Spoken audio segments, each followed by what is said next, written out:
এই যে স্ট্যাটিস্টিক্সের কিছু আমি সাজেশন আনবো কথা দিয়েছিলাম, দেখো আমি দিলাম স্ট্যাটিস্টিক্সের সাজেশনটা।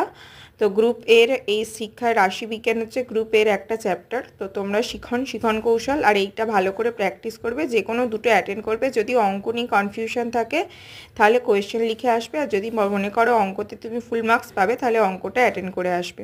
ভিডিওটা ভালো লাগলে অবশ্যই লাইক কমেন্ট শেয়ার করে দিও, আর চ্যানেলটা অবশ্যই সাবস্ক্রাইব করে দিও এইচএস এডুকেশনের ভিডিও আগে পাওয়ার জন্য। ঠিক আছে, থ্যাংক ইউ।